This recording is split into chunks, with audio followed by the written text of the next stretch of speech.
This is based a little bit off a talk Diana gave. There's a video up over the weekend, which is super cool. Jack Dorsey was tweeting some stuff like 2 or 3 weeks ago that I thought was super cool.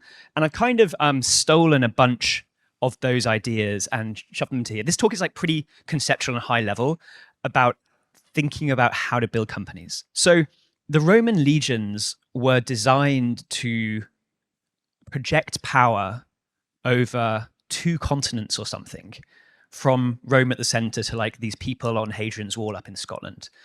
And the idea was this nested hierarchies with consistent spans of control. And you had like named individual with spans of control to pass orders down and send information back up the hierarchy. And if you think about most companies today, they are organized like a Roman legion, where human beings are the conduit for information flowing up and down.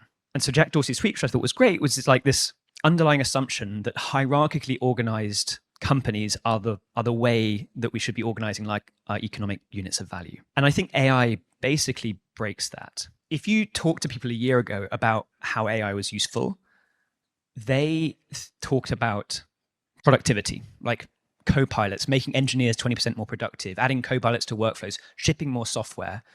But I think that is actually a broken way of thinking about AI. That's like, Pete had a great blog post where basically just like taking the old way of working and adding like a more powerful engine onto it. And instead of that, I think you can reimagine like what a company is and how it acts. And so as Gary's talking, like I genuinely believe can produce more code than an entire engineering team. The thing that's really stuck with me is this idea of like extracting the domain knowledge from your company and defining it as like context or a set of skills or whatever you want to call it. But like this idea that there's domain knowledge or business knowledge or like some know-how that's inside the heads of people and in Slack messages and in emails and in Notion, all of this like information together defines how your company works. And if you can make that legible, you suddenly can move from this hierarchical organization to a sort of intelligent AI-powered organization with AI native software. AI isn't it's not something you bolt onto the side of a company. It's not like a tool you give to your engineers to make them more productive. But I think you can reimagine what a company is as a set of recursive, self-improving AI loops. I think this is really, really, really important because when it gets there, I think the company starts to self-improve even when you're sleeping. So let me give you an example. Diana's talk talks about this as well. This AI loop, you start with like a sensor layer, which is like, that's a fancy word, but really it might be like emails from your customers, might be support tickets, code changes, people canceling their subscription, product telemetry. It's like sensor data to get information from the outside world.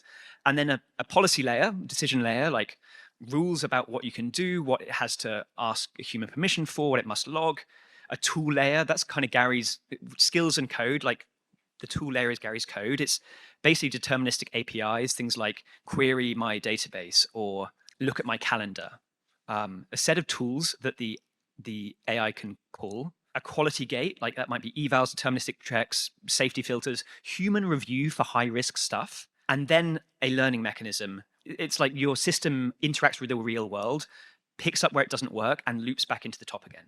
And if you can run every single step of that without human intervention, with minimal human intervention, your system gets better and better and better while you're sleeping.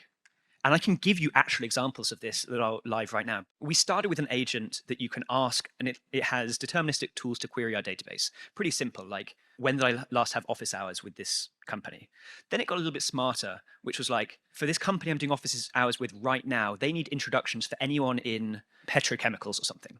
And it could query the database in different ways and use RAG and all sorts of stuff to like come up with 5 relevant founders for you to meet. But again, this is a sidekick, right? This is an agent. This is like this is last year's version of how AI is making me better as a group partner. It's making me 20 or 30% more effective.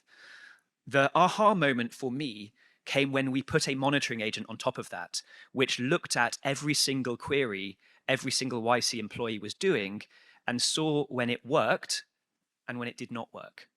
And when it did not work, it's like, oh, why not? what would have made this query work? Do we need different deterministic tools? Do we need to update the skills file? Do we need a different database view? Do we need a new index? And this literally happens overnight now. Let's write the code, put in a merge request to the YC code base, have an agent review it and merge it and deploy it. So when a human comes the next day to ask the same query, it will now succeed. For me, that was like the holy fucking shit. Right? That's not just AI making you 20 or 30% more valuable. It is the AI going through this loop to figure out how to self-improve. And I think basically, if you can identify parts of your company that work like this and eliminate as much, have the human in kind of a monitoring or supervisory capacity, you can just throw tokens at this problem and your company will get better. And so other examples might be, if you have product analytics, having an agent go through your product analytics to figure out what part of your sales funnel is presenting the highest amount of friction, researching best practices, putting in place an A/B test, running it for a week, picking the best version and deploying it. Then just doing that again and again and again for your product. Just have a self-optimizing like product loop. Or you do it with customer service queries. You have customer suggestions coming in and in and in. You triage it with a kind of, you have to have an agent which is like your chief product officer and your chief technology officer who make kind of judgment calls about, okay, this is a suggestion we just don't want to do, we'll discard it. But no, this is a suggestion which is now in line with our roadmap.